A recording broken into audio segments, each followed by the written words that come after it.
दोस्तों आज जिस सीरीज को हम एक्सप्लेन करने वाले हैं वो बहुत ज्यादा कमाल की होने वाली है। इस सीरीज में हमें कहानी दिखाई जाएगी शेन जियान नाम के एक लड़के की, जो कि था तो एक नॉर्मल लड़का, लेकिन एक दिन उसके साथ कुछ ऐसा हो जाता है जिसके बारे में उसने सोचा भी नहीं था। जब वो कुछ हर्ब्स लाने के लिए माउंटेन पे जा रहा था, उसको वहाँ पर दो गॉडेस नजर आती है। वो दोनों गॉडेस इतनी ज्यादा स्ट्रॉन्ग है जिसके बारे में शेन जियांग को पता भी नहीं था। शेन जियांग उन दोनों गॉडेस को बचाता है क्योंकि वो दोनों गॉडेस जो थी वो अपर रेलम से लड़कर यहाँ पर आई थी। वो बहुत ज्यादा इंजर्ड होती है, तो शेन जियांग ने अपनी हिम्मत और ताकत का यूज करते हुए उन दोनों गॉडेस को बचाया था। तो उसकी ये दरिया दिली उन दोनों गॉडेस को इतनी ज्यादा पसंद आ जाती है कि उन्होंने शेंग जियान की हेल्प की थी ताकि शेंग जियान इतना ज्यादा स्ट्रॉन्ग कल्टीवेटर हो जाए जिसका हिसाब भी नहीं लगाया जा सकता। उसके बाद शेंग जियान ऐसा स्ट्रॉन्ग कल्टीवेटर बनकर सामने आता है जिसे दुनिया देखती रह जाती है। सारे दुश्मनों का वो मुकाबला करता है और उसके हर सफर में वो दोनों गॉडेस उसके साथ होती हैं। ये सीरीज शेंग जियान के जर्नी को दिखाएगी, जहाँ कैसे एक मामूली सा लड़का सफर पर जाता है इतना ज्यादा स्ट्रॉन्ग कल्टीवेटर बनने के कि पूरी दुनिया उसके कदमों में आकर झुकने वाली है। ये सीरीज बहुत ज्यादा कमाल की होने वाली है। इसमें आपको हर वो चीज देखने मिलेगी जैसे कि एक्शन हो गया, लव हो गया, रोमांटिक सीन तो आपको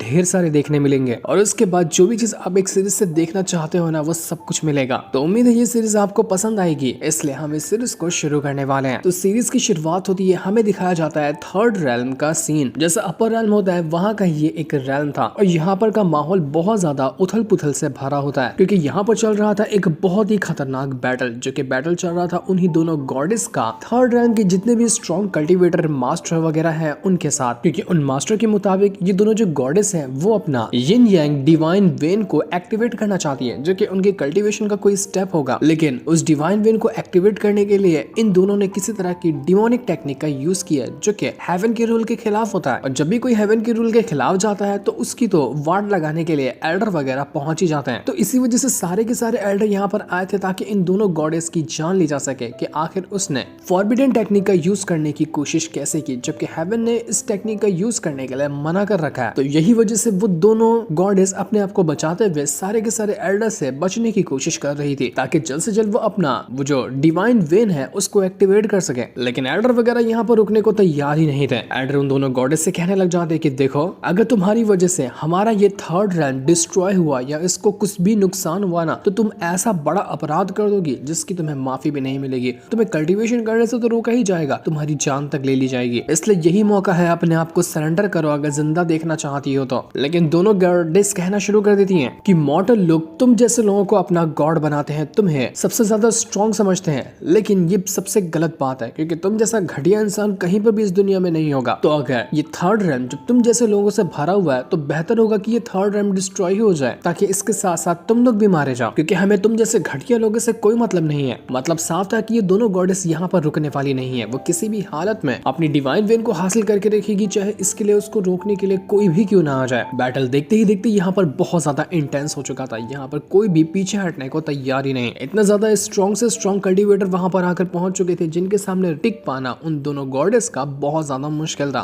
उनको बहुत ज्यादा चोट आई हुई होती है, लेकिन फिर भी वो यहाँ पर रुकने को तैयार नहीं थी। उनको पता था कि अगर वो रुकेंगे तो उनकी जान को भी खतरा आ सकता है, तो यहाँ पर लड़के ही फाइट करना बेहतर होगा। वो दोनों एक दूसरे को ही बचाते हुए यहाँ पर सभी से फाइट कर रहे होते। पूरी एक आर्मी सामने थी और उनके सामने अकेली खड़ी होती है ये दोनों गॉडेस, और दोनों अकेले ने यहाँ पर इतने सारे लोगों को अच्छे से टक्कर दे रखी थी। वो लोग यहाँ पर अपनी डिवाइन वेन को एक्टिवेट करना शुरू कर देते हैं, जिस वजह से हम देख पाते हैं कि उनके पीछे एक बहुत ही पावरफुल फॉर्मेशन क्रिएट हो चुका है, और उस फॉर्मेशन के अंदर से ऐसी पावर बाहर निकल कर आ रही है कि कोई भी उस फॉर्मेशन के करीब तक नहीं जा पा रहा। सब लोग पीछे अपने कदम कर लेते हैं क्योंकि उनको पता था कि थोड़ा सा भी आगे बढ़ना उनको उनकी मौत के करीब ले जा सकता है। यहाँ पर वो दोनों गॉडेस अपनी पावर का यूज करते हुए अपनी डिवाइन वेन को कल्टीवेट करना शुरू कर चुकी थी, और उन्होंने प्रोटेक्शन बैरियर भी क्रिएट कर दिया था ताकि कोई भी यहाँ पर आकर अब उनको डिस्टर्ब ना कर सके। एक से बढ़कर एक पावरफुल टेक्निक का इस्तेमाल करके वो यहाँ पर सभी थर्ड रैंक के बंदों की वाट लगाने की कोशिश करती है। थर्ड रैंक के बंदे यहाँ पर एकदम घबरा जाते हैं कि ये क्या हो रहा है, ये दोनों गॉडेस पागल हो चुके हैं, ये अब नहीं रुकने वाली,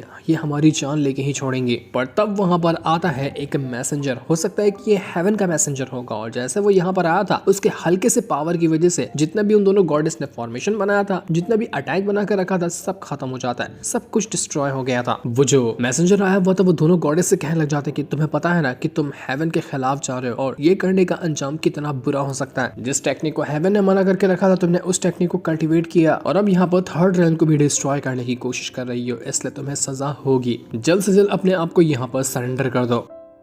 लेकिन वो दोनों गॉडेस तो यहाँ पर रुकने का तो यार नहीं थे। वो कहने लग जाती कि तुम्हें क्या लगता है कि तुम हमें यहाँ पर अपने सामने झुका दोगे? क्या हम नहीं जानते कि तुम लोग कितने ज्यादा घटिया हो? तुम लोग कौन से अच्छे इंसान हो जो हम तुम्हारी बात माने? इसलिए हमें जो सही रहेगा हम वही करने वाले हैं। तो मैसेंजर कहने लग जाता है कि ठीक है, तो अब जो मुझे लगेगा मैं वो करने वाला हूँ। इतना कहते साथ ही वो तुरंत अपनी पावर को एक्टिवेट करता है और एक बहुत ही ब्रूटल अटैक देकर मार देता है उन दोनों गॉडेस के ऊपर। यह अटैक इतना ज्यादा स्ट्रॉन्ग था कि अच्छे से अच्छे कल्टिवेटर भी यहाँ पर टिक नहीं पाएगा और उसकी जान चली जाएगी। वो दोनों गॉडेस अपनी पूरी ताकत लगा के इन अटैक को रोकने की कोशिश करती हैं, लेकिन अफसोस की कोई फायदा नहीं होता और ऐसा लग रहा था कि उनकी जान तक चली जाएगी। यहाँ पर वो दोनों अपनी पावर का यूज करते हुए अपने आप को बचाने की कोशिश करती हैं और उन्होंने अपनी पावर का यूज करते हुए एक बहुत ही स्ट्रॉन्ग अटैक बना दिया था ताकि वो उस मैसेंजर के अटैक को रोक सके। लेकिन मैसेंजर का अटैक रोक पाना बहुत ज्यादा मुश्किल था। मैसेंजर अपने अटैक को जैसे स्ट्रॉन्ग बना रहा होता है, आसपास खड़े जितने भी लोग थे उन तक की जान जाने वाली थी सिर्फ उस अटैक के ऑरा से, तो जिसका हिसाब ही लगाना इतना ज्यादा मुश्किल होगा कि वो अटैक था कितना ज्यादा स्ट्रॉन्ग। दोनों गॉडेस ने पूरी जान लगाई थी, लेकिन अफसोस कि यहाँ पर उतना कुछ फायदा होता हुआ नजर नहीं आता। उनके खून की उल्टियां हो रही थी और देखते ही देखते वो सीधा थर्ड रेल्म से सीधा जमीन पे जाकर गिरने लग जाती है। वो सीधा मॉर्टल रेल्म की तरफ बढ़ रही थी जहाँ पर इंसान रहते हैं। हालत ऐसी खराब थी कि बताया भी नहीं जा सकता कि क्या ये लोग जिंदा मॉर्टल रेल्म में जा रहे हैं या फिर मर के जा रहे हैं। मैसेंजर जो था वो यहाँ पर थर्ड रेल्म के जितने भी लोग होते हैं उन सभी से कहने लग जाता है कि देखो ये दोनों ना अभी मॉर्टल रेल्म में चली गई हैं और मैं इसकी गारंटी दे सकता हूँ कि वहाँ पर वो मरी नहीं होंगी, वो जिंदा होंगी। तुम सबको पता है कि अगर उन्होंने यिन यांग डिवाइन वेन को हासिल कर लिया ना तो कितनी बड़ी मुसीबत आ जाएगी, इसलिए जाओ और उससे वो डिवाइन वेन हासिल करके लाओ, अब चाहे इसके लिए तुम्हें कुछ भी क्यों ना करना पड़े। तो थर्ड रेल्म के सारे बंदे मैसेंजर से कहने जाते कि ठीक है मास्टर, जैसा आप कहें हम तुरंत ही उस डिवाइन वेन को लाने की कोशिश करेंगे। तो अब हम यहाँ पर मॉर्टल रेल्म का सीन देखते हैं जहाँ पर इंसान रहते हैं और यहाँ हमें एक पहाड़ी को दिखाया जाता है जो कि बहुत ज्यादा खतरनाक लग रही थी। इतना खतरनाक एटमॉस्फेयर होता है यहाँ का कि देख कर ही रूह कांप जाए। और इसी खतरनाक पहाड़ी के ऊपर एक बंदा होता है जो वहां से नीचे उतरने की कोशिश कर रहा था। इस बंदे का नाम था शेंजियांग और यही हमारी इस सीरीज का मेन कैरेक्टर है। बहुत लाजवाब बंदा है, जैसे आप सीरीज आगे देखते जाओगे ना आपको बहुत फनी और काफी कमाल का ये बंदा लगेगा। शेंजियांग जो था वो यहाँ से पहाड़ी के नीचे उतर रहा था ये कहते हुए कि मुझे आज किसी भी हालत में ना हेल गैनोडोर्मा चाहिए। ये गैनोडोर्मा एक हर्ब होता है जो कि रिकवर करने में या फिर कल्टीवेशन वगैरह बढ़ाने में काम आता है। तो अब शेंजियांग को वो इसलिए चाहिए था क्योंकि उसकी मदद से वो अपनी स्पिरिचुअल पावर जो है ना उसको एक्टिवेट कर सके, क्योंकि जहाँ से शेंजियांग आता है उसके फादर तो एक क्लान लीडर थे लेकिन शेंजियांग के पास उतनी पावर नहीं है। उसने अभी तक अपनी स्पिरिचुअल वेन को एक्टिवेट ही नहीं किया। जब तक कि वो अपनी स्पिरिचुअल वेन को एक्टिवेट नहीं करता वो पावरफुल कैसे बन पाएगा। इस वजह से वो बहुत ज्यादा बुली हुआ है, लोगों ने उसको बहुत परेशान किया है। तो अब यहाँ पर जैसे ही शेंजियांग को पता चला कि इस माउंटेन के नीचे हेल गैनोडोर्मा मिलता है तो वो उसी को लेने के लिए आया हुआ था। अब चाहे उसको ये लेने के लिए कुछ भी मुसीबतों का सामना क्यों ना करना पड़े, वो उस गैनोडोर्मा को लेकर ही रहेगा ताकि अपना स्पिरिचुअल वेन एक्टिवेट कर पाए। लेकिन ये जगह बहुत ज्यादा खतरनाक थी, जितना वो नीचे आने की कोशिश करता उतना ही वो गिरता जाता। उसकी हालत खराब हो चुकी थी लेकिन फिर भी वो हार मानने वाला नहीं था कि जितना मैंने बेइज्जती को सहा है ना उसके सामने इस मामूली से माउंटेन से नीचे उतरना बिल्कुल भी आसान बात लगती है। धीरे धीरे करते हुए वो फाइनली माउंटेन के नीचे आकर पहुंच चुका था और जैसे वो यहाँ पर आया था वो चारों तरफ ढूंढने लग जाता है कि कहाँ पर मुझे वो फायर गैनोडोर्मा मिल सकता है। ये जगह बहुत ज्यादा खतरनाक थी, हर तरफ सिर्फ कंकाल के अलावा कुछ भी नजर नहीं आ रहा था। मानो कि कुछ टाइम भी अगर कोई यहाँ पर रह ले तो डर के मारे ही वो अपने प्राण त्याग देगा, इतनी खतरनाक जगह होती है ये। लेकिन फिर भी शेंजियांग आगे बढ़ता जा रहा था। उसको ऐसा लग रहा होता है कि आसपास कुछ तो ऐसी चीज मौजूद है जो उसके करीब ही आ रही है, लेकिन क्या है वो उसको पता ही नहीं चल रहा था। इसलिए वो डरते डरते आगे बढ़ रहा होता है कि कहीं कोई बड़ा सा खतरा यहाँ पर ना आ जाए जो उसकी जान लेने की कोशिश करे। ऐसा हुआ तो वो भारी मुसीबत में पड़ जाएगा। इसलिए शेंजियांग बड़ी सावधानी से कदम आगे बढ़ाते हुए इधर उधर की जगह को एक्सप्लोर करने लग गया था। तब उसको जगह एक नजर आती है जहाँ पर कुछ चमक रहा था। शेंजियांग को लगने लग जाता है कि हो ना हो यहीं पर वो हेल गैनोडोर्मा मुझे मिलेगा, क्योंकि इतने खंडर जगह पर चमकती हुई चीज का मतलब यही हो सकता है कि यही वो गैनोडोर्मा होगा। तो वो उसी ओर बढ़ना शुरू कर देता है। लेकिन अफसोस कि जैसे वो वहां पर जा रहा था उससे पहले ही रास्ते में एक बहुत ही ज्यादा पावरफुल बीस्ट आकर पहुंच जाता है जो कि इसी खंडरों के अंदर रहता है। वो यहाँ पर शेंजियांग को देखते साथ ही उसके ऊपर अटैक करने लग गया था ताकि वो उसको निगल जाए, क्योंकि काफी टाइम से वो बीस्ट भूखा था, उसको खाने को मिला ही नहीं। तो वो शेंजियांग को ही अपना निवाला बनाना चाह रहा था। शेंजियांग ये देखकर बिल्कुल घबरा चुका था। वो तुरंत यहाँ पर अपनी पावर का यूज करते हुए, जो कि उसके पास उतनी खास तो थी नहीं, उस बीस्ट के साथ फाइट करने की कोशिश करता है। लेकिन ये कर पाना उसके लिए बहुत ज्यादा मुश्किल था। बीस्ट ने मार मार कर उसकी हालत खराब की थी और अधमरा हो जाता है शेंजियान। तब उसको याद आने लग जाता है पुरानी बातें, जब कुछ उसके ही फैमिली के लोगों ने उससे कहा था कि शेंजियान, तुम्हारे पास कोई स्पिरिचुअल वेन नहीं है, तुम्हारे पास कोई कल्टीवेशन नहीं है, इसलिए मान जाओ कि तुम एक लूजर हो। और तुम्हारे ही लूजर होने की वजह से तुम्हारे फादर, जो कि क्लान लीडर थे, उनको लीडर की पोजीशन से निकाल दिया गया, क्योंकि हमारी फैमिली का यही रूल है कि जब क्लान लीडर का बेटा स्ट्रॉन्ग नहीं होता है ना, तो क्लान लीडर को भी अपनी पोजीशन से इस्तीफा देना पड़ता है। और आज जो तुम्हारे फादर के साथ हुआ है ना, उसके जिम्मेदार तुम ही हो।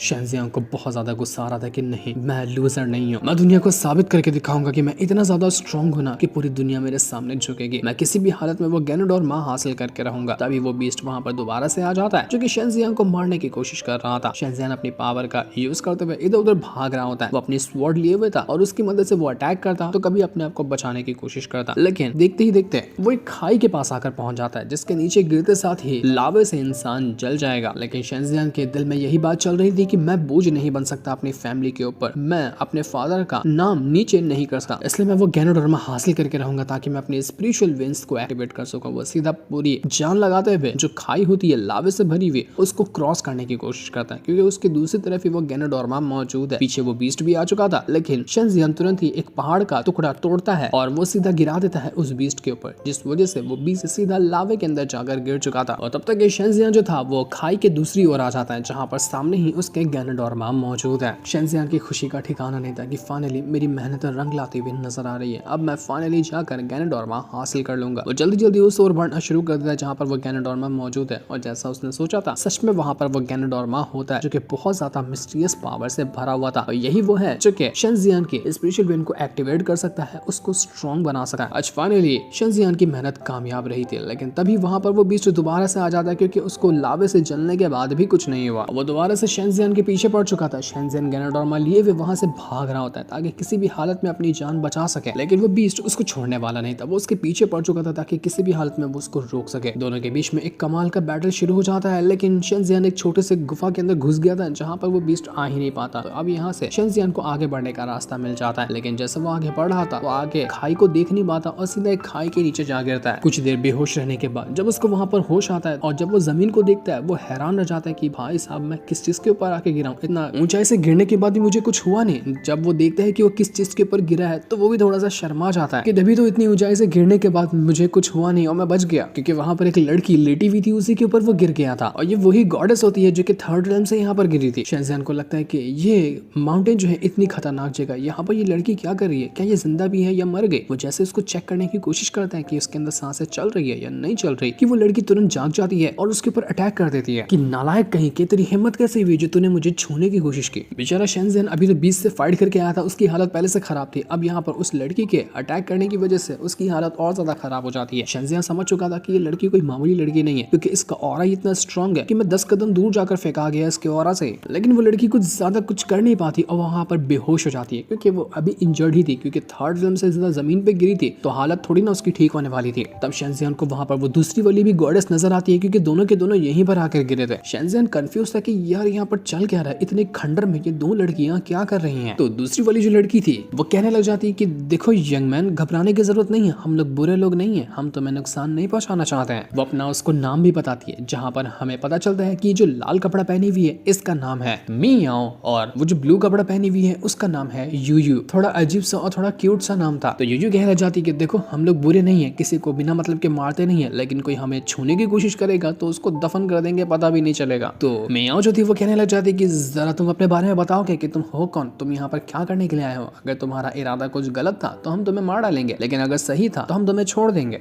तो शेंजियांग कहने लग जाते कि देखो मेरा नाम शेंजियांग है, मैं इस माउंटेन के अंदर आया था कुछ हर्ब्स वगैरह कलेक्ट करने के लिए, और मुझे लगता है कि मैं हर्ब्स को ढूंढते ढूंढते ना गलत जगह पर आ गया जहाँ पर आप दोनों रहती हैं, तो प्लीज मुझे माफ कर देना, मेरा यहाँ पर आने का ऐसा कोई इरादा नहीं था, अब मैं चलता हूँ यहाँ से। तो मियाओ कहने लग जाती कि ठीक है, हमने तुम्हारी बात के ऊपर भरोसा कर लिया, हम तुम्हें कुछ भी नहीं करेंगे, क्योंकि तुम शरीफ और अच्छे इंसान लग रहे हो तो अब तुम यहाँ से जा सकते हो। जैसे ही शेंगजियान वहाँ से जा रहा था, यूयू जो थी उसको पता चलता है कि इसके पास तो हेल गैनेडोर्मा है, अगर हम उसका यूज कर लेना तो हमारी जितनी भी चोटें हैं वो रिकवर हो जाएंगे। तो वो मियाओ से कहने लग जाती है कि देखो हमें इस लड़के को ना मार डालना चाहिए और इससे हम वो गैनेडोर्मा हासिल कर लेंगे। लेकिन मियाओ कहती है कि देखो मास्टर ने हमें कहा था ना कि अगर हम कभी भी मॉर्टल रैल्म के अंदर जाते हैं तो यहाँ पर बिना मतलब के किसी चीज से पंगा नहीं लेना है। तुम फिक्र क्यों करती हो, मेरे पास ट्रिक है ना, ऐसा ट्रिक चलाऊंगी कि यहाँ पर ये शेंजियान खुद ही हमें गैनेडोर्मा देने के लिए तैयार हो जाएगा। शेंजियान कहने लग जाता है कि वैसे आप दोनों हो कौन और यहाँ पर क्या कर रही तो मियाओ कहने लग जाती है कि हम लोग ना बहुत दूर से यहाँ पर अपनी जान बचाते हुए आए हैं। तुम हमें देख ही सकते हो कि हमें कितनी ज्यादा चोटें लगी, हमें इतनी तकलीफ हो रही है ना कि लगता है कि हम लोग यहाँ पर ज्यादा टाइम तक के सर्वाइव ही नहीं कर पाएंगे, हमारी जान तक जा सकती है, हमारा हाल बेहाल है, हमें कुछ तो चाहिए जिससे हम अपने आप को रिकवर कर सकें।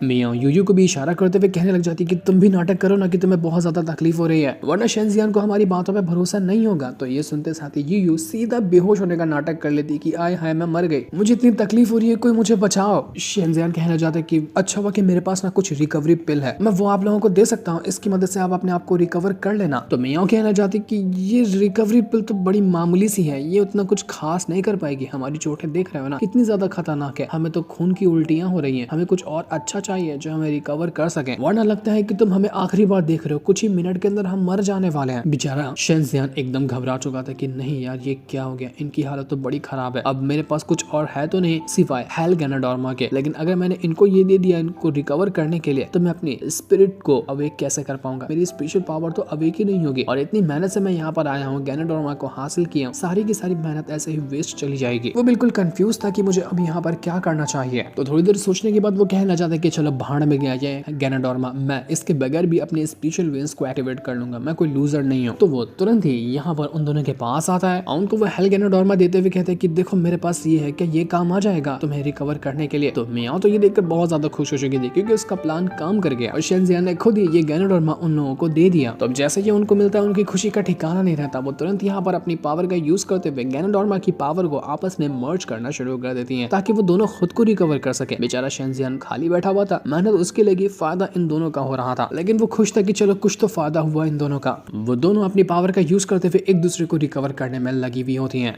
तो शेंजियान उनको देखकर बिल्कुल हैरान रह चुका था कि ये दोनों लड़कियां ना मामूली नहीं लगती, इनकी जो स्पिरिचुअल एनर्जी है ना वो बहुत ज्यादा स्ट्रांग है, कहां से आई है ये दोनों पता भी नहीं चल रहा। लेकिन जैसे ही वो दोनों अपने आप को रिकवर कर रही होती है, मियाओ जो थी उसकी हालत और ज्यादा खराब होने लग गई थी, वो खून की उल्टियां करना शुरू कर देती है। ये देखकर यूयू जो थी वो सीधा शेंजियान को पकड़ती है, उससे कहने लग जाती है कि तेरी हिम्मत कैसे हुई, तूने गैनेडोर्मा के अंदर पॉइजन मिलाया था ना ताकि हम दोनों जैसे इसका इस्तेमाल करें हम दोनों मर जाएं, काट कर रख दूंगी तुझे, तूने ऐसा करके बिल्कुल भी अच्छा नहीं किया। तो शेंजियान कहता है कि मैंने ऐसा कुछ नहीं किया, मेरे पास कोई पॉइजन नहीं है, मैंने ऐसी कोई हरकत नहीं की, मैं तो सीधा गैनेडोर्मा लाया और आप लोगों को दे दिया। लेकिन यूयू तो उसकी बात मानती ही नहीं, वो उसकी जान लेने वाली थी। लेकिन तब यहाँ पर मियाओ से कहना चाहती कि देखो यूयू मत मारो उसको, मुझे तो लगता है ना कि जो हेल गैनेडोर्मा है ये बहुत ज्यादा स्ट्रॉन्ग था, ऊपर से हम लोग अभी काफी ज्यादा इंजर्ड हैं, तो इस वजह से इसने मुझ पर बैकफायर कर दिया। शेंजियान की कोई गलती नहीं है, उसने असल में ही गैनेडोर्मा हमें दिया है बिना किसी छेड़खानी के। हमारे जो मेरिडियन पहले से ही डैमेज हुए पड़े हैं ना, वो इस गैनेडोर्मा की पावर को हैंडल ही नहीं कर पा रहे हैं, लगता है कि हम यहाँ पर अपने आप को कभी भी रिकवर नहीं कर पाएंगे। देखते ही देखते यहाँ पर मियाओ और यूयू दोनों के दोनों वहां पर बेहोश हो चुके थे क्योंकि उनके ऊपर गैनेडोर्मा ने कोई असर नहीं दिखाया, उनकी हालत इतनी ज्यादा खराब थी कि वो गैनेडोर्मा भी कुछ नहीं कर पाया। शेंजियान बेचारा अकेले वो कहने लग जाता है कि भाई साहब मैं क्या करूं, मैं क्या कर सकता हूं इन दोनों की हेल्प करने के लिए, मैं तो यहाँ पर आकर बुरा फंस गया। तभी वहां पर वो जो बीस्ट होता है वो दोबारा से आने लग गया था ताकि इन सभी की जान ले सके। ये देखकर शेंजियान कहता है कि भाई साहब लग गए, बीस्ट को भी अभी आना था। वो जल्दी से पहले यूयू को उठाता है और उसको वहां से दूर ले जाने लगता है ताकि इन दोनों को एक जगह पर छुपा सके, और उसके बाद वो बीस्ट से लड़ने के लिए जाएगा। वो लोगों से कहने लग जाता है कि देखो तुम लोग यहाँ पर अपने आप को बचा रखो, मैं इस बीस्ट से लड़ता हूँ, तुम्हें कुछ नहीं होगा, मैं तुम लोगों को बचा कर रहूंगा। वो सीधा जा चुका था उन बीस्ट के साथ फाइट करने के लिए और यहाँ पर एक कमाल का बैटल शुरू हो जाता है। यहाँ पर शेंजियान बहुत ज्यादा गुस्से में था, वो रुकने वाला नहीं था, वो अपनी पावर का यूज करते हुए उस बीस्ट के साथ फाइट कर रहा होता है। और इस बार की फाइट बहुत ज्यादा खतरनाक होती है क्योंकि शेंजियान को पता था कि अगर उसे कुछ होता है वो दोनों लड़कियां अपने आप ही मारी जाएंगी क्योंकि उनके अंदर इतनी भी ताकत नहीं है कि वो खड़ी हो सके। लेकिन शेंजियान की स्वॉर्ड तक टूट जाती है, कोई फायदा होता नहीं, शेंजियान क्योंकि वैसे भी कमजोर है, गैनेडोर्मा उसे मिला नहीं तो आखिर वो बीस्ट का मुकाबला कैसे कर पाए। कुछ ही अटैक के बाद वो भी इंजर्ड हो चुका था और वो भी बेहोश होने के कगार पे पहुंच जाता है। लेकिन शेंजियान हिम्मत हारने वाला नहीं था, वो दोबारा से खड़ा होने की कोशिश करता है और फिर से चला जाता है बीस्ट के साथ फाइट करने के लिए ताकि वो उसकी जान ले सके। लेकिन इस बार भी बीस्ट ने उसके ऊपर अटैक कर दिया था। हर बार जब वो अटैक करने जाता तो वह मार खाकर रिटर्न आता। उसकी हालत ऐसी हो चुकी थी कि उन दोनों लड़कियों को बचाते हुए शेंजियान खुद ही यहाँ पर मारा जाएगा। उनसे भी बुरी हालत अब उसकी हो चुकी थी। वो दोनों लड़कियां कहने लग जाती कि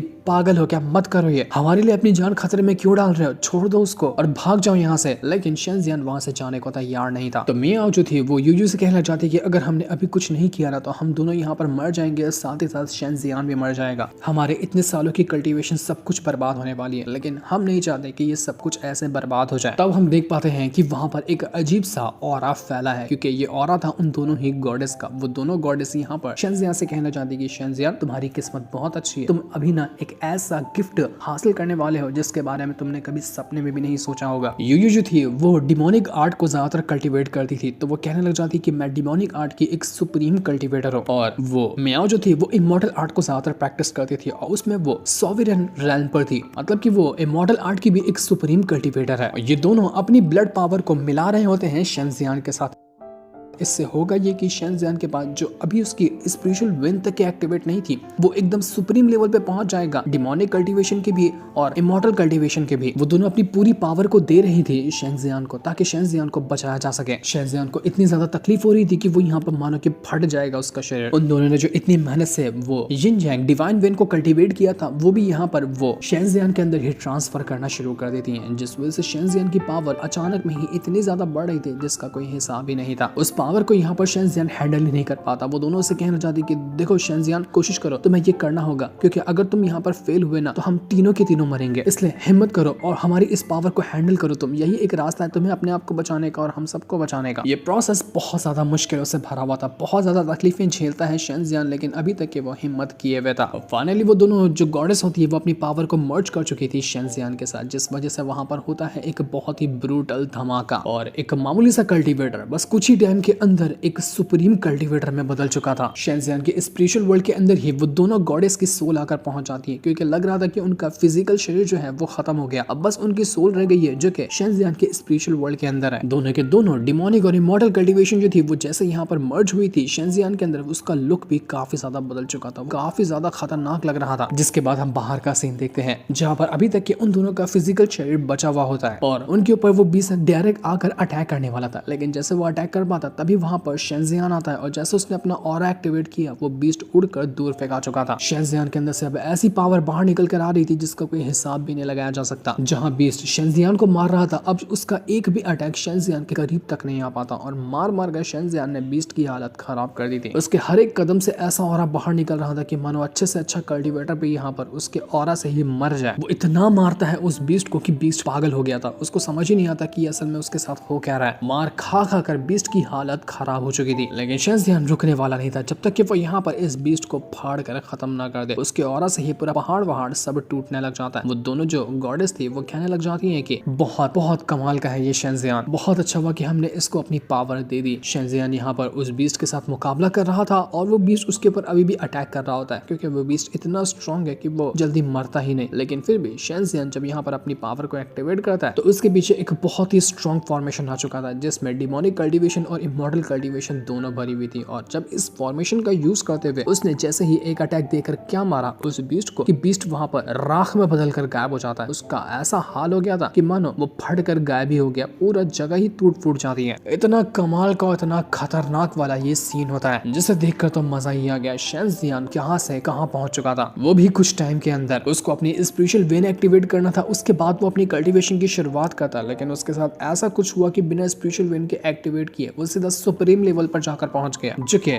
बहुत ही कमाल की बात थी। अब हम कुछ टाइम बाद का सीन देखते हैं जहां पर शेंजियान को होश आता है, क्योंकि वो इतना लंबी नींद में सो चुका था ये होने के बाद कि उसको बहुत देर बाद ही होश आया। जैसे उसको होश आया था वो अपने कमरे में होता है जहां पर वो दोनों के दोनों जो गॉडेस थी उसके पास ही होती हैं। मियाओ कहने लग जाती कि हमने ही तुम्हें बचाया है और तुम्हें यहाँ पर लेकर आए हैं, डरो मत, हम यहाँ पर तुम्हारी इज्जत लूटने के लिए तुम्हें नहीं बुलाया, तुमने हमारी जान बचाई थी इसलिए हमने तुम्हें बचाकर यहाँ पर लेकर आया। शेंजियान कहने लग जाता है कि असल में कल रात हुआ क्या था, मुझे तो ऐसा लगा रहा है कि कुछ याद ही नहीं कि मेरे साथ हुआ क्या, अपनी याददाश्त में लग रहा है कमजोर कर चुका हूँ। तो मियाओ कहती है कि जरा अपनी कल्टीवेशन पावर को चेक करके तो देखो, तुम्हें मजा आ जाएगा। तो जैसे यहाँ पर शेंजियान ये करता है, वो देख पाता है कि उसकी स्पेशल वेन एक्टिवेट है, उसके पास ऐसी पावर है कि जिसके बारे में उसने खुद सोचा नहीं था। वो बिल्कुल दंग रह चुका था कि भाई साहब ये क्या हुआ मेरे साथ, मेरे अंदर इतनी ज्यादा पावर कैसे आई, क्योंकि कल रात जो हुआ था वो उसको एकदम भुला ही चुका था, क्योंकि अचानक में किसी के साथ भी ऐसा होगा तो उसको याद ही नहीं रहेगा, उसको तो लगेगा कि इसने सपना देखा। पर जब उसने यहाँ पर चेक किया कि उसके पास सच में पावर आ चुकी है, तब उसको लगा कि जो कल रात हुआ था वो सपना नहीं था बल्कि वो सच्चाई थी। मियाओ कहने लग जाते कि हमने अपनी स्पेशल विन को तुम्हारे अंदर ट्रांसफर किया, तभी जाकर तुम अपनी पावर को महसूस कर पा रहे हो। तो शेंजियान कहना चाहते कि आखिर तुम दोनों हो कौन, तुम इस दुनिया की तो नहीं लगती, कहाँ से आई हो तुम दोनों।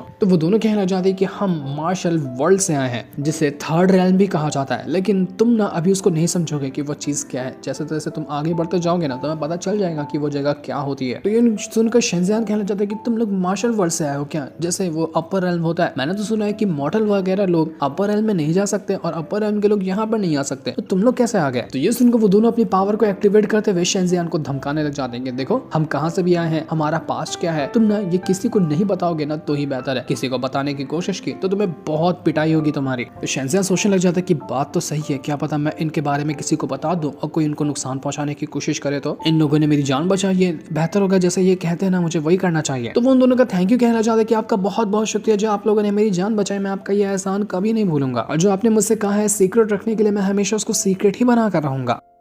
तो मियाओ कहने जाती कि शाबाश गुड बॉय, आज से ना हम लोग तुम्हारे साथ यहीं पे रहने वाले हैं, तुम्हारे ही घर के अंदर। शेंजियान हैरान हो जाती कि क्या सच में ऐसा ही होगा क्या। तो मियाओ कहने जाती कि देखो हमने तुम्हें अपनी डिवाइन वेन दी है, तुम्हारी इतनी हेल्प की, तो तुम्हारा फर्ज बनता है ना कि तुम हमारी जिम्मेदारी उठाओ, तुम्हें हमारी जिम्मेदारी उठानी पड़ेगी अब। तो शेंजियान कहता है कि देखो ऐसी बात तो नहीं है, लेकिन मैं अपने फादर को, अपने घर वाले को कहाँ बताऊंगा कि मैं 2 लड़कियों को घर पे ले आया हूँ, वो तो मुझे मार मार कर मुझे सुझा देंगे। लेकिन उसकी बात को इग्नोर करके वो दोनों लड़कियां वहां से जाने लग जाती है और कहती है कि हम दोनों जा रही है नहाने के लिए, क्या तुम्हें भी आना है क्या, इसलिए चुपचाप वहीं पे खड़े रहो। वो दोनों शेंजियान के ही बाथरूम में जाकर नहाना शुरू कर चुकी थी। शेंजियान वहीं पे खड़े खड़े बिल्कुल शर्मा रहा होता है कि यार क्या करूं मैं यहाँ पे। वो दोनों एक दूसरे के ऊपर भी साबुन लगाकर एक दूसरे को नहला रही थी। वहां शेंजियान कह रहा था कि यार तुम लोगों को जल्दी करनी होगी, अगर किसी ने यहाँ पर तुम लोगों को देख लिया ना तो मेरे तो लग जाएंगे, इससे जल्दी अपना नहा वहा कर बाहर निकलो, किसी ने देखा ना तो मैं शर्म से पानी पानी हो जाऊंगा कि किसको मैं यहाँ पर ले आया। और जिस चीज का बेचारे शेंजियान को डर लग रहा था वही चीज हो जाती है। कोई उसके दरवाजे पे दस्तक देता है, शेंजियान कहता है कि अरे ये तो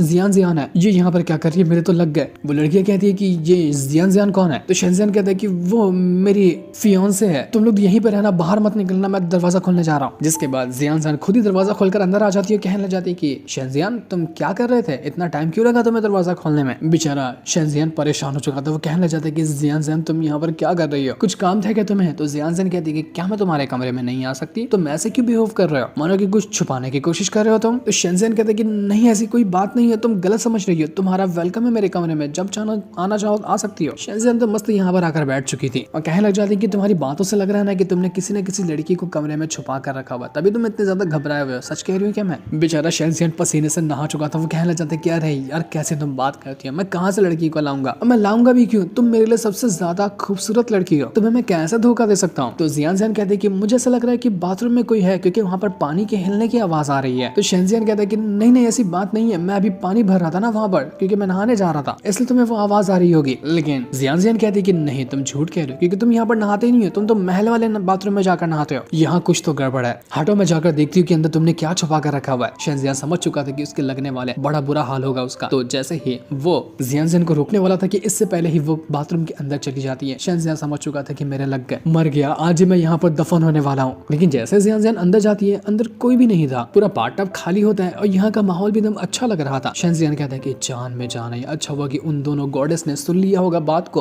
अब वो दोनों यहाँ से चली गई होंगे, वरना आज मैं ऐसा फंसता ना कि मैं अपने आप को कहीं मुंह दिखाने लायक नहीं बचता। जियान कहती कि क्या खुशबू आ रही है तुम्हारे बाथरूम के अंदर से, बड़ा अच्छा लग रहा है, मन तो कह रहा है कि मैं भी यहाँ पर नहा जाऊं। वो दोनों एकदम एक दूसरे के करीब आ चुके थे। जियान तो एकदम चिपकने लग जाती है शेंजियान के कि शेंजियान तुम क्या कर रहे हो यहाँ पर मेरे इतने करीब आकर। तो शेंजियान कहते हैं कि तुम बाथरूम से चली जाओ ना, क्योंकि तुम यहाँ पर खड़े होकर मुझे नहाते हुए तो नहीं देखने वाली हो, इसलिए तुम जाओ, मैं अपना यहाँ पर नहा लेता हूँ। तो जियान जैन भी शर्माते हुए वहां से चली जाती है कि ठीक है जितना नहाना ना आराम से जाकर नहाओ। तो ऐसी बात करते हो कि मुझे यहाँ पर शर्म ही आ जाती है। जिसके बाद हम कुछ टाइम बाद का सीन देखते हैं जहाँ पर वो जो जियान जियान थी वो कोर्ट यार्ड के अंदर जाकर बैठी हुई थी और वहीं पर शेंजियान भी आ जाता है और ये दोनों आपस में बातें करने लग गए थे। यहाँ का माहौल बहुत अच्छा था तो दोनों खूब सारी आपस में बातें करते हैं और आसपास का जो नजारा था वो देखने लग जाते हैं। जियान जियान कहने लग जाती है शेंजियान से कि तुम्हें पता है मेरे फादर ने कहा ना कि मैं तुमसे कभी दोबारा नहीं मिलूं क्योंकि वो नहीं चाहते कि हम दोनों एक दूसरे के साथ रहें। लेकिन मैंने तो सीधा उनको इनकार कर दिया कि मैं रहूंगी तो सिर्फ तुम्हारे साथ रहूंगी, तुम्हारे अलावा कहीं नहीं रहने वाली मैं। आज तो मेरे फादर मुझे तियानहुआ के पास ले जाने वाले थे ताकि मुझे उससे मिलवा सकें और मेरी शादी की उससे बात करवा सकें, लेकिन मुझे ये नहीं करना है। मैं तो चाहती हूँ कि आज ही हम दोनों शादी कर लेते हैं, उसके बाद कोई भी हमारे बीच में नहीं आ पाएगा। हम शादी करके यहाँ से दूर भाग जाएंगे जहाँ हमें कोई भी ना पकड़ सके। क्या कहते हो? सही कह रही हो ना मैं? वो ये कहते कहते सीधा सीधा शेंजियान को किस कर लेती है। दोनों का यहाँ पर किस हो चुका था। शेंजियान बेचारा शर्मा जाता है कि यार ये क्या हो रहा है। जियान तो उसको छोड़ती ही नहीं, किस लंबा चल रहा था बहुत ज्यादा। तो जैसे ही वहाँ पर कोई आ रहा होता है कि तभी वहाँ पर जियान जो थी वो अपने आप को हटा लेती है। वहाँ पर एक बंदा आ जाता है जो कि कहने लग जाता है कि जियान ये क्या कर रही हो तुम। ये था उस जियान का फादर जो अपनी बेटी को घसीटते हुए ले जा रहा था कि तुम इस शेंजियान को किस कर रही हो, तुम्हें मैं छोड़ूंगा नहीं। वो जियान को जबरदस्ती वहाँ से ले जाने लगता है कि वो नहीं देखना चाहता शेंजियान और जियान आपस में एक दूसरे के साथ रहे। जैसे ये लोग बाहर आते वहाँ पर तियानहुआ भी आकर पहुंच जाता है। वो जैसे यहाँ पर आता है जियान का फादर उसको देखकर कहना चाहता है कि अरे तियानहुआ तुम यहाँ पर देखो, यहाँ पर जियान भी है, आपस में बातें कर लो ना ताकि दोनों एक दूसरे को अच्छे से जान सकें। लेकिन जियान तो तियानहुआ से बात करने के लिए तैयार ही नहीं थी। तो ये सुनकर उसका फादर गुस्सा हो जाता है, वो उसको मारने की कोशिश करता है। लेकिन तियानहुआ उसे कहता है कि अरे ससुर जी रुक जाइए ना, अभी जियान मुझे अच्छे से नहीं पहचानती है, एक बार पहचान लेगी तो वो मुझसे कभी दूर होना ही नहीं चाहेगी। हम दोनों एक दूसरे से शादी कर लेंगे और उसके बाद वो मुझे अच्छे से पहचानने लगेगी। लेकिन जियान कहती है कि भाड़ में जाओ तुम, मुझे तुमसे शादी नहीं करनी है। वो जियान सीधा चली जाती है शेंजियान के पास और उसे कहना चाहती है कि शेंजियान हम दोनों यहाँ से चले जाते हैं, मुझे यहाँ पर और रहना ही नहीं है। लेकिन उसका फादर उसको पकड़ते हुए कहता है कि मैं तुम्हें कभी भी इस शेंजियान के साथ रहने नहीं दूंगा। तुम्हें पता है ना कि ये शेंजियान एक नंबर का लूजर है, इसके पास कोई पावर नहीं है। जबकि तियानहुआ को देखो, वो इस सिटी का नंबर 1 कल्टिवेटर है, उसके पास हर चीज की पावर है, इतना ज्यादा कमाल का बंदा है कि लोग उसका नाम खाली सुनते रह जाते हैं। ऐसा बंदा तुमसे शादी करना चाहता है तो तुम्हारे तो भाग्य खुलने वाले थे, तुम इस लूजर के साथ जा रही हो, मैं ये कभी भी इसकी परमिशन नहीं दूंगा। तो शेंजियान जो था वो यहाँ पर जियान के फादर से कहना चाहते कि देखो आपको भी पता है ना कि आपके फादर और मेरे फादर ने बचपन में ही मेरा और जियान का रिश्ता तय करवा दिया था। अब आगे चलकर मेरे पास उतनी कल्टीवेशन पावर नहीं आई तो इसका मतलब ये तो नहीं कि आप इस रिश्ते से इनकार कर देंगे। ये तो बहुत गलत बात है, जो पहले से तय कर दिया गया था वही होना चाहिए। ऐसा करने से हम दोनों की फैमिली के बीच में एक झगड़ा हो जाएगा, सारे रिश्ते खत्म हो जाएंगे हम दोनों फैमिली के। तो वहां पर एक दूसरा बंदा आता है, वो शेंजिया से कहना चाहते कि वैसे भी 3 दिन के अंदर तेरा बाप जो है ना वो क्लान लीडर की पोजीशन से हट नहीं वाला है, क्योंकि उसने तेरे जैसा लूजर को जो पैदा किया और तू लूजर होने के बावजूद भी हमें यहाँ पर धमकाने की कोशिश कर रहा है कि अगर तेरे से रिश्ता तोड़ लिया जाता है जियान का तो तू फैमिली के रिश्ते तोड़ने की बात कर रहा है, तो हमारा कुछ उखाड़ पाएगा क्या? कुछ नहीं कर सकता, हम जो चाहे वो करेंगे। तभी वहां पर शेंजियान के फादर भी आकर पहुंच जाते हैं। वो कहने लग जाते हैं कि देखो ये मैटर ना जियान और शेंजियान के बीच का है, वो दोनों एक दूसरे को पसंद करते हैं, तो तुम लोगों को बीच में कुछ करने की जरूरत नहीं है। शेंजियान के फादर जियान के फादर से कहना चाहते हैं कि क्या तुम आज सच में जो एंगेजमेंट पहले से हो चुकी है उसको तोड़ना चाहते हो, हाँ या ना में मुझे इसका जवाब चाहिए। तो जियान का फादर कहता है कि मैंने कहाँ सोच कर रखा था कि तेरा बेटा बड़ा होने के बाद इतना बड़ा लूजर निकलेगा, पता होता तो मैं कभी भी बचपन में ये एंगेजमेंट करवाता ही नहीं। मेरी मथी मारी गई थी, क्या खराब किस्मत निकली है मेरी। तेरे फैमिली में शादी करके मेरी बेटी का क्या फ्यूचर रह जाएगा, उसकी जिंदगी बर्बाद हो जाएगी, इसलिए मुझे नहीं करनी है ये शादी, अपना कहीं और बंदोबस्त ढूंढ लेना तू। तो शेंजियान कहना चाहता है कि अगर मैं यहाँ पर अपना स्पिरिचुअल वेन एक्टिवेट कर लूं, मैं अपने आप को स्ट्रॉन्ग बना सकूं, तो क्या तुम मेरी शादी को जियान के साथ कंफर्म करवा दोगे? तुम्हें बस यही चाहिए ना कि मैं यहाँ पर स्ट्रॉन्ग रहूं, तो देखो मैं तुम्हें दिखाता हूँ। वो तुरंत यहाँ पर अपनी पावर को एक्टिवेट करता है और जैसे उसने अपनी पावर को एक्टिवेट किया था ऐसा भयंकर ऑरा उसके अंदर से निकला था कि आसपास खड़े लोग के पैरों तले से जमीन खिसक जाती है। इतना खतरनाक ऑरा उसके अंदर से बाहर निकल रहा था, जो देखकर जियान का फादर भी पागल हो जाता है कि तेरे पास स्पिरिचुअल वेन कैसे आई, तू लूजर है ना, सच में तू स्ट्रॉन्ग बन गया क्या? लेकिन तियानहुआ बीच में टांग घुसाते हुए कहता है कि देख तेरे पास स्पिरिचुअल वेन आ गई है, इसका मतलब ये नहीं कि तू बहुत स्ट्रॉन्ग कल्टिवेटर बन गया। स्पिरिचुअल वेन आने के बाद भी कल्टिवेशन की शुरुआत होती है, तेरे पास अभी कोई पावर है नहीं, खाली स्पिरिचुअल वेन लेके तू अचार नहीं डालने वाला। तो शेंजियान कहता है कि अच्छा तू ही बता दे फिर मैं क्या करूं जिसकी मदद से मैं साबित कर पाऊं कि मैं स्ट्रॉन्ग बन चुका हूं। तुझे अगर फाइट करना है मेरे साथ तो वो कर दे, मैं वो भी करने के लिए तैयार हूं। तो तियानहुआ कहने लग जाता है कि ठीक है एक टेस्ट होगा, टेस्ट को पास करके दिखा तब मैं मानूंगा कि तू स्ट्रॉन्ग बन चुका है। शेंजियान उसकी शर्त उसी टाइम मान चुका था कि ठीक है तेरे टेस्ट को तो मैं तेरा भरता बनाकर उसी में डाल दूंगा। वो अपने फादर से भी कहना चाहता है कि फादर फिक्र करने की जरूरत नहीं है, जितना भी लोगों ने मुझे लूजर कहा है, लोग मुझे लूजर समझते हैं ना, सबके मुंह पर अब ताला लगने वाला है। तो अब यहाँ पर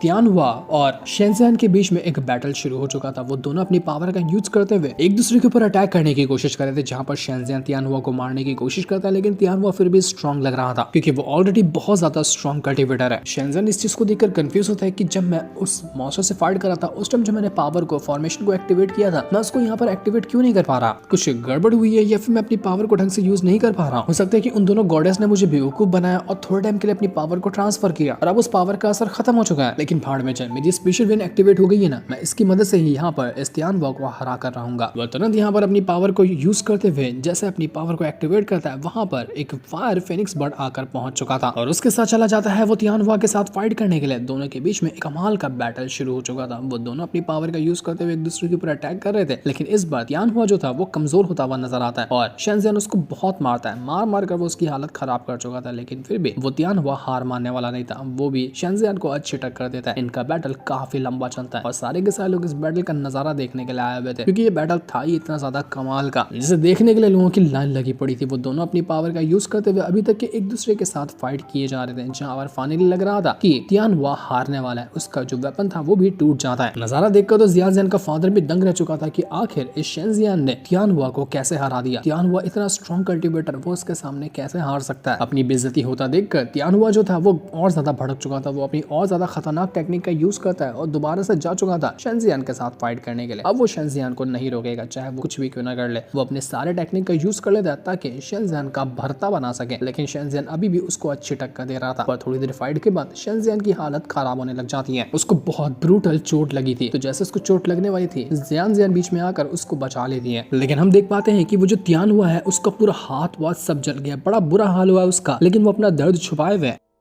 मतलब साफ था कि शेंजियान का अटैक उसको बहुत ब्रूटल तरीके से लगा है, पर वो अपनी हार सभी को, अपना रोता हुआ चेहरा किसी को दिखाना नहीं चाह रहा था। जियान का फादर समझ चुका था कि देखो यहाँ पर तियानहुआ जीता ना, मुझे लगा ही था कि तियानहुआ जीतेगा। शेंजियान के पास थोड़ी बहुत पावर आ गई है, लेकिन अभी भी वो तियानहुआ के मुकाबले का नहीं है। लेकिन तियानहुआ कुछ कहे बगैर वहां से जा चुका था। जियान का फादर कंफ्यूज कि वो अब क्या करे, क्या तियानहुआ को रोके, उसको जियान के हवाले कर दे, या जियान जैसा चाहती है शेंजियान के रहना, वो उसके साथ ही रहना उसको छोड़ दे। वो बीच में कंफ्यूज हो चुका था, उसको समझ नहीं आ रहा कि मैं क्या करूँ। शेंजियान के फादर उससे कहना चाहते कि बेटे तुम्हें ये स्पिरिचुअल विन कहाँ से मिले, कैसे तुमने इसको एक्टिवेट किया, तुमने मुझे बिल्कुल इंप्रेस कर दिया, बहुत ज्यादा मैं खुश हूँ तुम्हारे लिए। शेंजियान भी कहते कि मुझे वो हेल गैनाडोर्मा मिला था, उसकी मदद से मैंने ये करके दिखाया है। जियान तो बिल्कुल शर्मा चुकी थी और वो बहुत खुश भी होती है और खुश के साथ वो वहां से जा चुकी थी क्योंकि उसको पता था कि अब यहाँ पर उसका और शेंजियान का रिश्ता कोई नहीं रोक सकता। शेंजियान अपने फादर से कहना चाहता है कि फादर क्या सच में आपके लीडर की पोजीशन छिन जाने वाली है क्या, आप लीडर की पोजीशन से हट जाएंगे? तो यहाँ पर उसके फादर कहना चाहते हैं कि देखो 3 दिन के अंदर ना एक ग्रैंड कंपटीशन होने वाला है, उस कंपटीशन के बाद ही डिसाइड होगा कि क्या मेरी लीडर की पोजीशन बरकरार रहती है या नहीं रह पाती है। लेकिन फिक्र मत करो, मैं पूरी कोशिश करूंगा ताकि हमारी लीडर की पोजीशन बरकरार रहे। दूसरी तरफ तियानहुआ जो था उसका इलाज किया जा रहा था क्योंकि उसका हाथ जल चुका था, तो उसको रिकवर कर रहा जा रहा था।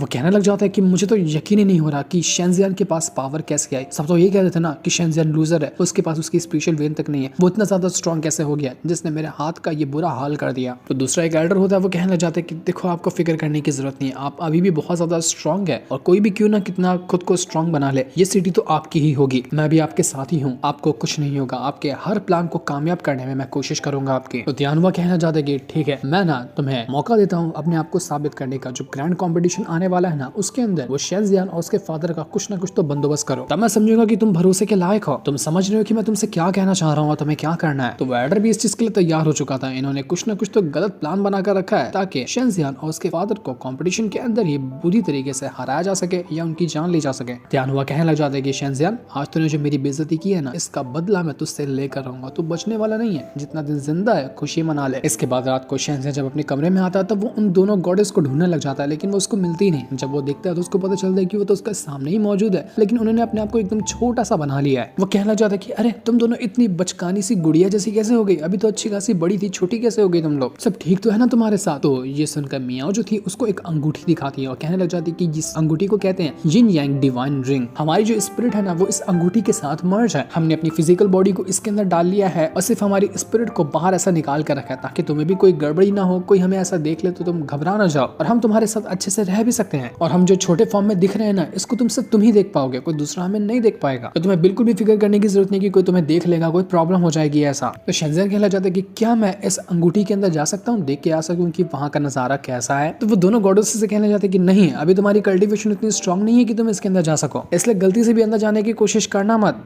तुम्हारा भी कल्टीवेशन लेवल सिर्फ मॉर्टल मार्शल रैल्म के 3rd लेवल पर ही है। तो शेंजियान कहना चाहते कि अच्छा सच में मेरा लेवल ब्रेक थ्रू है क्या, मुझे तो पता ही नहीं था कि मैं कौन से लेवल पर हूँ। इस तरह से अपना मेरा ब्रेक थ्रू करवा दिया कि मुझे इसके बारे में कुछ पता ही नहीं चला। वो दोनों गॉडेस से कहना चाहती कि देखो, हमने जो अपनी डिवाइन वेन तुम्हें दी है ना, इसको बर्बाद मत करना, अपने आप को स्ट्रॉन्ग बनाना, अच्छे से ट्रेनिंग करना ताकि तुम खुद को बहुत ज्यादा पावरफुल बना सको जब तक कि तुम हमारा कॉन्ट्रैक्ट पूरा नहीं करते। शेंजियान कहता है कि कॉन्ट्रैक्ट, कैसा कॉन्ट्रैक्ट? तो उसको याद आता है कि जब उन दोनों गॉडेस ने उसके अंदर ब्लड पावर को डाला था तब उसने उससे कहा था कि देखो, हमें ना 3 जिंदगी के हिसाब से कल्टीवेशन करना है, शरीर एक होगा लेकिन कल्टीवेशन 3 हिसाब की करनी होगी। मतलब शेंजियान को बहुत ज्यादा मेहनत करनी पड़ेगी। गॉडेस उसे कहना चाहती कि देखो, घबराने की जरूरत नहीं, क्योंकि तुमने पहले ही वो ब्लड कॉन्ट्रैक्ट साइन कर दिया है, तभी जाकर हमने तुम्हें अपनी पावर दी थी। आज के बाद से ना हम तीनों समझो कि एक शरीर हो चुके हैं, तुम हमें कभी भी अपने आप से अलग कर ही नहीं सकते। एक शरीर और 3 जान हो चुके हैं हम, तुम्हें हमारी भी कल्टीवेशन को वापस से रिकवर करना होगा। ऐसे फोकट के अंदर हमने थोड़ी ना अपनी डिवाइन वेन को तुम्हें दे दिया है, तुम अपने आप को स्ट्रॉन्ग बनाओ, हमें भी यहाँ पर रिकवर करो। तो शेंजियान कहने लग जाता है कि मैं क्या करूं, मुझे तो ढंग से कुछ समझ ही नहीं आ रहा। तो गॉडेस कहने लग जाती कि देखो, जब तुम निर्वाणा रैल्म पे पहुंचोगे ना, तो उसके बाद हम बताएंगे कि तुम कैसे हमें रिकवर कर सकते हो। पहले तो तुम अपने आप को ही स्ट्रॉन्ग बना लो, बहुत बड़ी बात है। तो शेंजियान कहता है कि आप लोगों को लगता है कि मैं ये कर पाऊंगा,